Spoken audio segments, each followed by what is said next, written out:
Today we'll be answering your questions around the campfire. And we use one of the weirdest blade shapes in my collection, but one of my most loved tools, the Ontario SP8, to prep the fire.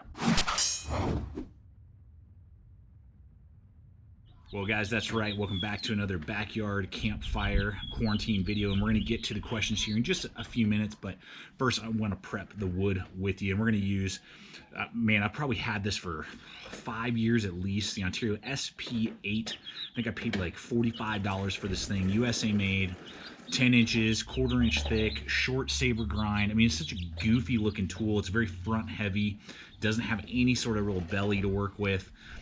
But it's just indestructible. I mean, it's basically, if you are looking at like pry bar with a sharpened edge, I mean, this has it. Really, the only drawback for me, honestly, is that the saw back isn't really that great for notching. It's doable, but man, if it had more like Tops Knives does great like back saw back teeth, or I'm thinking like a Glock, what's it called, trench knife, you know, those type of things. Those tend to have better. These ones just don't really work that great, but this thing can split and can really chop rather well. And so we'll get the whole fire process going here. So we'll get to work here.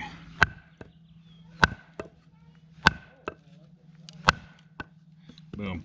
So there's an initial like power that you got to put behind it, but once it gets through, it makes it very easy to split your wood.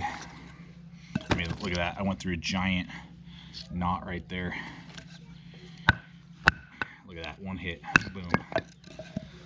Lots of other tools would be having a hard time, even if they're a quarter-inch thick. So I want to hear in the comments who else has an SP8. What are your feelings on it?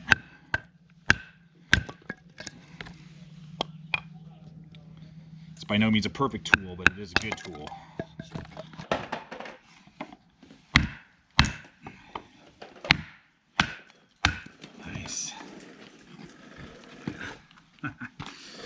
Look at that. That is awesome. And the fact that this thing's holding up. No damage to that edge. Epic. So I did all that work with this bad boy. Still running strong. Let's do some carving. This is this really only weakness. So we'll see how well it does.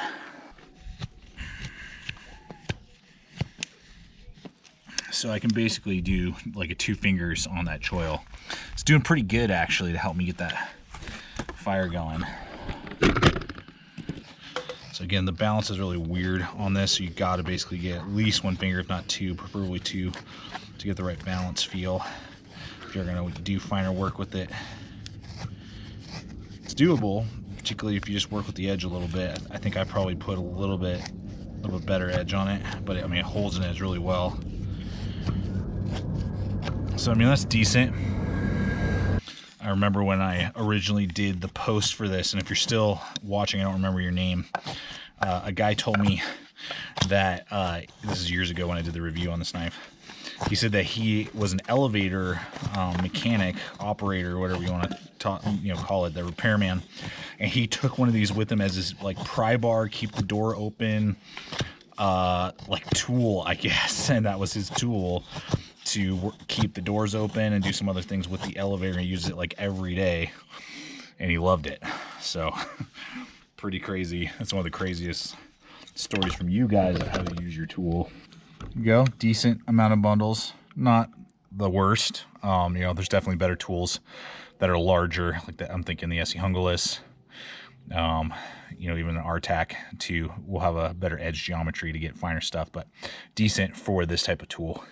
So we got the fire going, been hanging out. It's been kind of windy, so we're gonna give this a shot in a little bit when we put the kids to bed. But if not, we may have to get a little creative in how we're gonna do the questions. So we'll find out here shortly. Well, the wind died down and we got the kids to bed, so we're chilling here. We got everything lined up, and now the smoke is blowing in our face. So if we're tearing up or choking or lots of pauses or whatever, that might be why. But welcome everybody. Thank you all for putting your questions in. We're going to be pulling from Facebook, Instagram, YouTube. We got a bunch here to go through. We'll try and get as many as we can in. And we just love doing this type of stuff with you guys. And again, just even though we're under quarantine and socially distant from friends and family, we view you guys as part of the family here and care about you.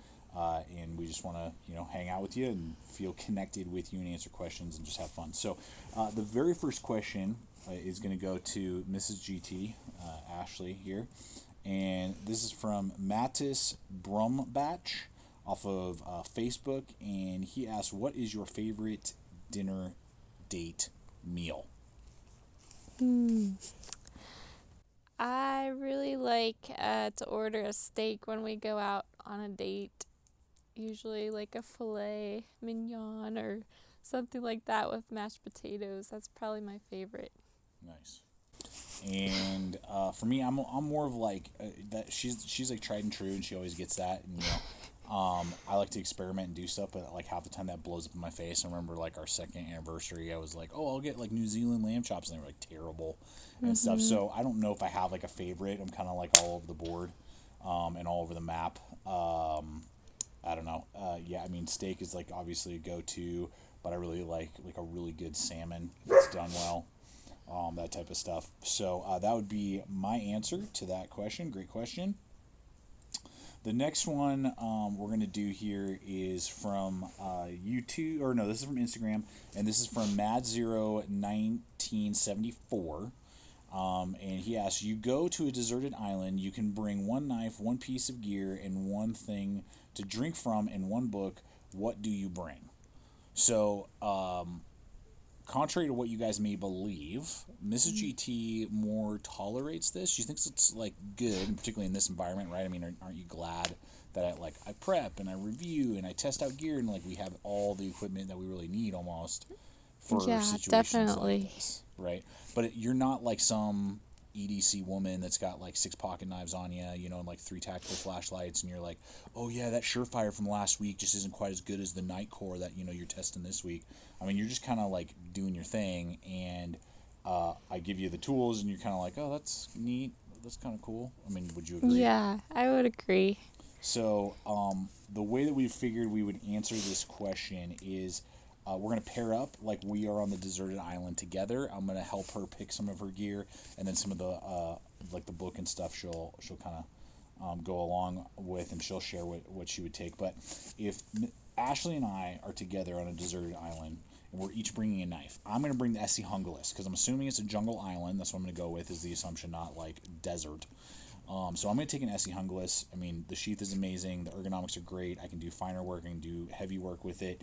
And it's designed as a machete. So that's what I'm going to take. And I would go for you, and I would have you bring a Mora Garberg in stainless steel. So we have a high carbon, we have a stainless steel, so that the Mora could do all the finer work. You could throw sparks easily, all that type of stuff. And it's if we're like cleaning fish or something, we don't have to worry as much about the rust and things like that. So and it's much more wieldable for you.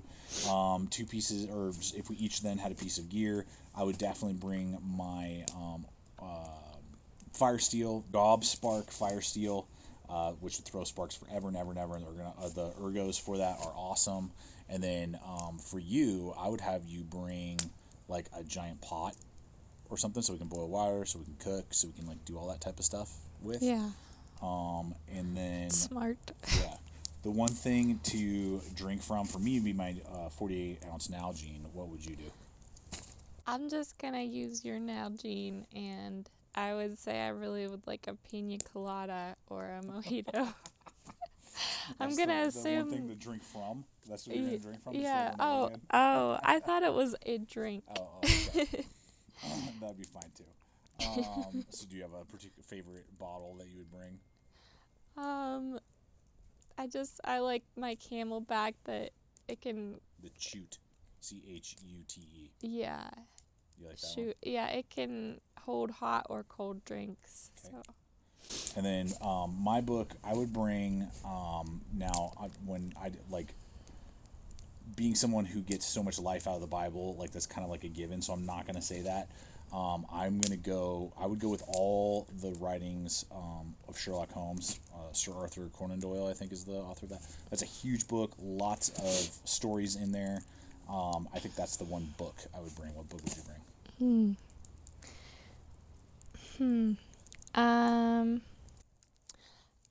I'd pick the book Present Over Perfect, and it's just kind of like a book talking about slowing down in life, doing things that really matter, and kind of evaluating like your priorities and values. So that was good. Cool. That's a good question. That was fun. Okay, so the next thing that we're going to do here is this one is from Alexander Wolf, and he asks, "Hey guys, love to hear how you two met. Your love story. Stay equipped, stay healthy, and we'll see you out there, but not yet." And then he has a little emoji face mask thing. So, guy with the face mask. So, why don't you, babe, share a little bit of just how we met and like our first date? I think a lot of people like that story. Yeah. And I'll interject here and there. Okay. So,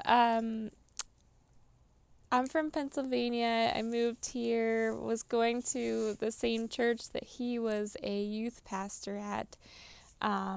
And we had both been in relationships that didn't work out fairly. Long term, really. We had both been dating I'd been dating for over a year.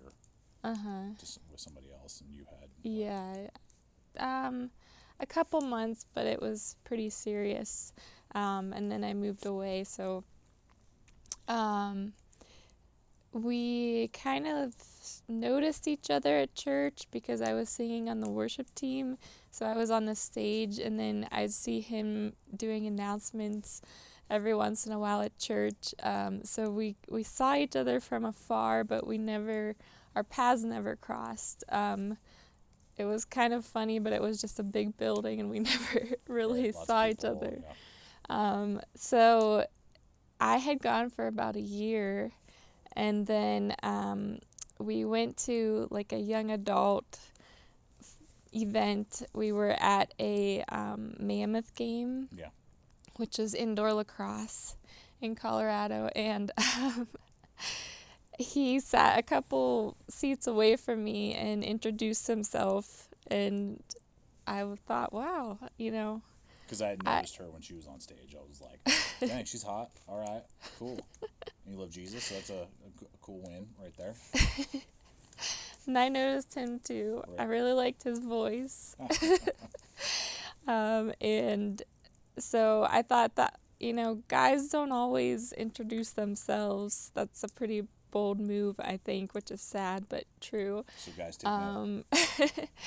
So that was cool. And then we didn't talk a whole lot that night, but there were a couple other like young adult events that we did together, and eventually he got my phone number over Facebook, and we chatted for a little bit, and then he asked me on a date, and which became like a marathon date. So I picked her up to go on a hike. So we went hiking, we did that, then what? Yeah, we did the hike, and then he was really good about giving me a lot of options to get out of the date, which was nice. It just took the pressure off. But I didn't want to feel like trapped or anything like that. Right. Like, hey, I have this plan, and then this plan, this plan, this plan.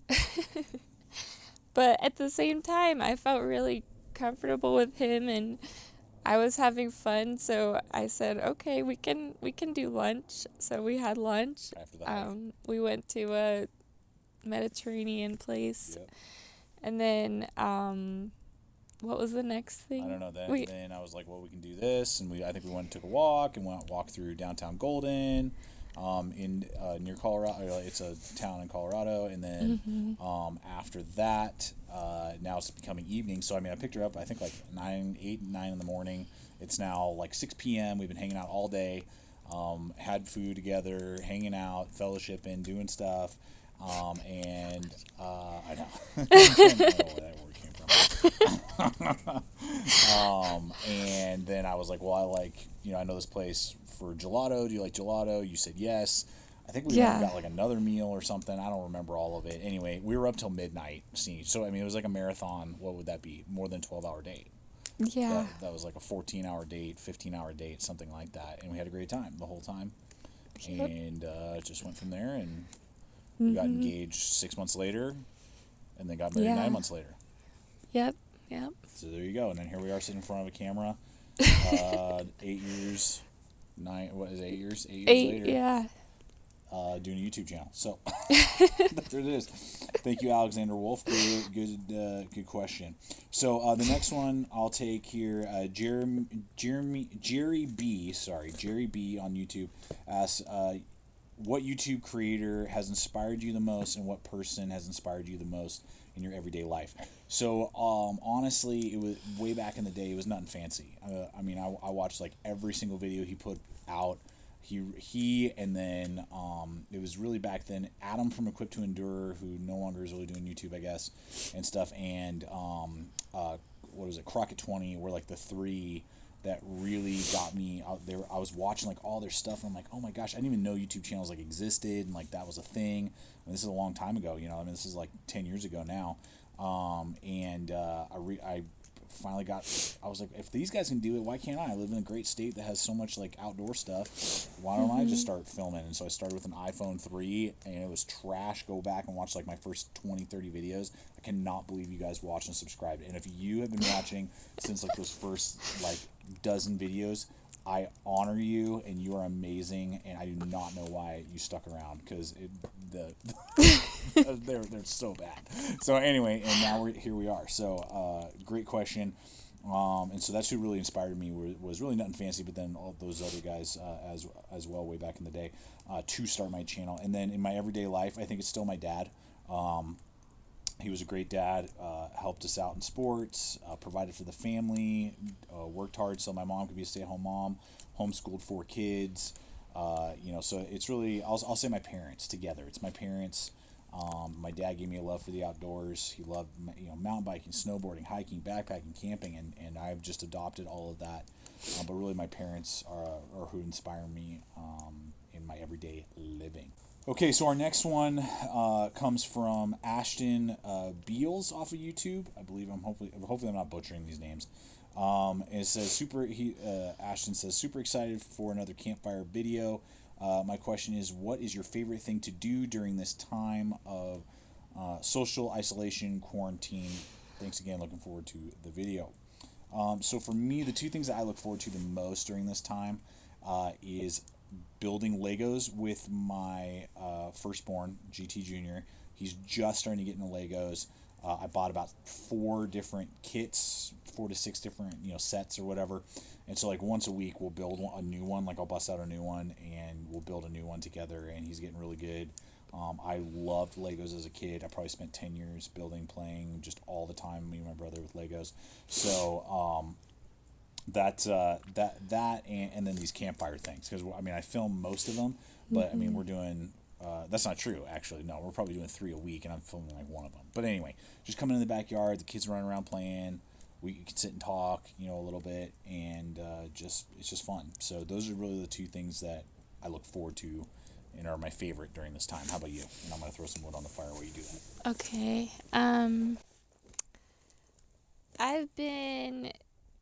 Thankfully, it was kind of in the fall before all of this happened, but I got some watercolor supplies to paint, so I've been doing that some nights after the boys go to bed, just trying different techniques, different fun. I like to paint like flowers a lot, and I took a picture that I took of our dog Tommy the trail dog, and I tried to replicate it, and that's been really fun. And I've also got a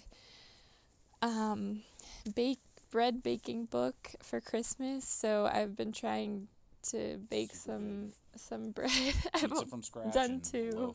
Loaf of bread from scratch is good. The nice thing about it is it makes probably enough to do like 5 loaves at once, and it keeps for 2 weeks, so I still have 3 more to go. Nice. Okay, the next one here is, this is funny, from Eric Rosbottom. Eric, you're awesome. I appreciate your comments every single time, and your YouTube thumbnail is hilarious. So it says, my question has to do and has to go to Mrs. Gideonstactical. Have you ever said, I know you're a gear reviewer and an outdoor person, but Aaron, it's time to start cleaning out some of your old gear. Thanks so much for the Q&A. Have you ever said that to me? I've thought it. Does the gear around the house and property like just drive you nuts? Yeah, it does. It really does. It drives me nuts too. And just so you guys know, like some of you guys asked, like, so I'm not a collector by any means. I probably have like less than 10 gear items that have any sort of sentimental value to me. But because of being such, one of the main aspects to the channel that I think that I bring compared to other YouTubers sometimes is competitive options. So I sit on so much gear that I'm like, well, I might put another flashlight up against this one in like 6 months that comes out, or this knife versus this knife, or here's some competitive options. So it gives you, food for thought, and it's not just like, hey, here's another product, here's another product, here's another product. I'm going, here's this pocket knife, but hey, here's 2 other options you need to think about before you just drop your money on this pocket knife or this multi-tool or this flashlight. So I have redundancy on a lot of products that I'll probably never use again once I, do the initial video, but I keep them around for, another video to do in case we need a side-by-side or something like that. But there are certain aspects where it's about once a quarter where I'll just do a gear dump, and I'll just look at a bunch of gear that I've either just been sitting on and I've not found a need to compare it to something else yet, and boom, I'll just throw it up on eBay, and we'll sell those off at deep discounts, and then that just goes back into the channel because guys, I buy like at least half the stuff you see reviewed here. Yes, I get stuff sent to me, and I always tell those companies, hey, I'm going to be honest, and this is not a paid advertisement. I've never taken a dime from a company ever in my life to do a video. Never plan to. And so what I do is that money then goes just directly right back into the channel so that I can buy more gear so that I can test out and review for you guys. So that's just kind of the whole process, I guess, of it. So it's always rotating, but there's way too much of it. We have a spare bedroom in the basement, and it always has gear on the beds, on the desk, on the floor. Thankfully, we got a shed, so that's helped, but it's still a constant process of cleaning up gear. Yeah, totally. And I don't like to tote this very often, but it's been asked, and particularly in this season. So I'll just bring this up. So I've been doing this since the channel began years and years ago. That of all the income that is produced by this channel, that 10% of that I give to my local church, which supports not only a few families a week that we put up in hotels that either have just lost jobs, they're going through a hard time, whatever it is. We support a food bank through there that we feed over 100 families every single week, and stuff like that. And then I also give another 10% of whatever the income is to a close friend of ours that I've known for over a decade, and she is a missionary in Botswana who does AIDS awareness for young people. So teaches people about like how to be safe and not pass AIDS and that type of stuff, and how to be healthy, and AIDS prevention, as well as AIDS care, taking care of AIDS victims and things like that in Botswana, which is a major problem in Africa, as well as she does like food bank stuff and all kinds of different things for the needy in Botswana. So we help support her, and she's a full-time missionary over there in Botswana. So 20% of the income made here goes to those things every single month for the last almost 8 years now, and it's a blessing. And so you guys are helping that as well. When you use hyperlinks, when you guys do that stuff, yes, that helps me continue to not only just pay the bills, and so my wife can raise our kids and we can make videos and content, but it helps me buy product and do that so I can have more gear to test out than just be looking for the next gear item to come our way that I can get for free. And it also supports, lots of people who are in need. So you're doing that in that way. So I just wanted to touch on that, particularly during this time where there's just so many people hurting. I just wanted to let you guys know that your support helps fuel those things as well. So With that here, let's see. Okay, so this one is from W. Stevens. It says, great idea. Let's talk boomsticks. So guns. Boomsticks, Army of Darkness. Out of what you're currently own, what's your favorite? I'm going to have to say my first AR I built. Love it. It's a Spikes lower and a BCM upper, and then some Mission First, I think, in mag pull stuff. So I mean, it's a super light. It's like 6 pounds. Really, really, really awesome AR.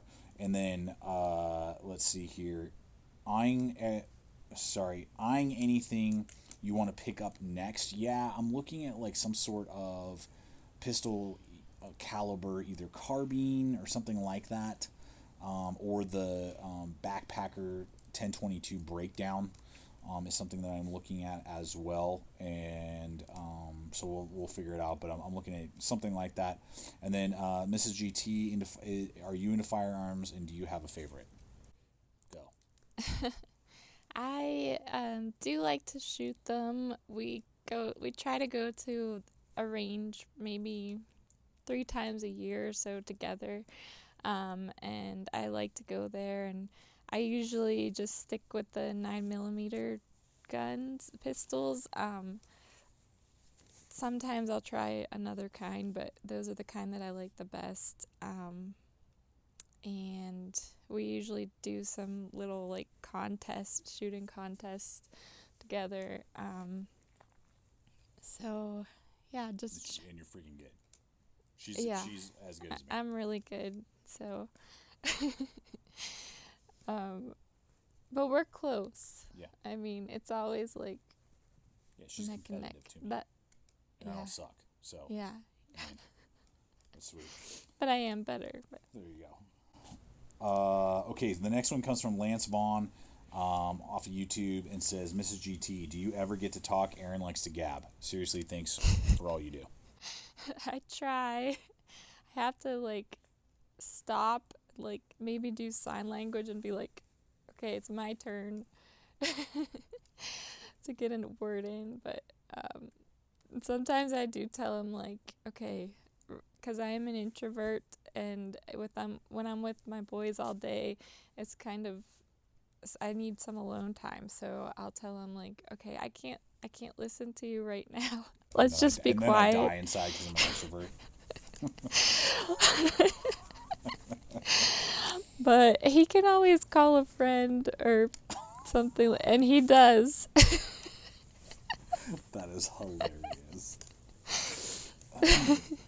That's super funny. Okay, so our next one here is from Kim High, and he says, how hard is it to prepare yourself to be a father? Is it something you just wake up one day and say, I'm in the right mindset to say, okay, I'm ready to be a role model for this child? Or is it only a financial matter that you have to settle first? So fantastic question. So, I mean, when we got married, we were pretty sure we wanted to have kids, but we weren't like 100%. Mm-hmm. And we both knew that. And but I do encourage you, like, you need to be on the same page if you're going to marry somebody. Do not, like, if they're like, I do not want children, you're like, oh, they'll come around, kind of thing. They may not, and you need to be okay with that. Otherwise, you're going to really regret it for the rest of your life. And so there were moments, where maybe like, maybe we're okay to not have kids. But we finally came, and there was nothing really in my mind that was like, ding, I'm ready. I just knew that I wanted to. I knew, one, that I'm not going to be a perfect dad. I'm going to make mistakes, but I'm going to do the very best I can to show my children love, and to be present there, and to pass on just the knowledge, but also the morals, and just being a good member of society that I know is kind of lacking right now. And I think a lot of it's just because children are just kind of thrown to the wolves and be like, good luck, okay, like I had a kid, and that's really sad, and that's the parent's fault. It's not the child's fault, it's the parent's fault for not being there and being present a lot of the time, I believe. Now that doesn't mean that once you become an adult, I mean, you just gotta own up. People have had horrible childhoods and become amazing people and members of society. So it's not just like, oh, it's my parents' fault all my whole life. That's not what I'm saying. But and I knew that it would just be an awesome responsibility, but it would be a responsibility. And so, you know, we got some financial things in order. Mm-hmm. I know, but I also knew that, and I actually, my good buddy Peter Kohler, love you, buddy. He already had children, and he told me, and he wasn't the only one, but it really stuck with me. Right as we were about to, you know, start trying to have a child, he said, "Dude, the finance," because we were talking about finances, you know, he goes, "You're never going to be quote unquote financially ready. You just need to go for it and just like trust that it's going to be okay, and it just works out. I don't know how it works out. This is literally what he told me. I don't know how it works out. It just always works out." And it has. Mm-hmm. It absolutely has. Yeah. And I think some of it's just the grace of God, and some of it's just, you know, I don't know, you can't mentally prepare for anything. So anyway, what are your thoughts based off of this question, just about like, how did you, to be a mom, you know, did it just like one day like bing, or like what? Well, I mean, I agree with you. I think it's, I mean, maybe like 15 years ago, I wasn't sure if I wanted to have kids, but then as time went on and we got married, just sometimes your heart changes on that. But I think that I knew it would be a commitment, but I didn't know, you don't know the extent of it until you have kids, what it entails and how it changes your life. So you just have to say, okay, I want to do this and go for it. And I think like the financial piece of it, there are things that you can do to kind of just be smart. But again, like we didn't have all our debt paid off. When we did have my student loans paid off, which was a big chunk of money, when we had our firstborn, but we weren't totally ready. We weren't sure how our jobs would fit with childcare and all of that. So God has provided with every big change in our lives.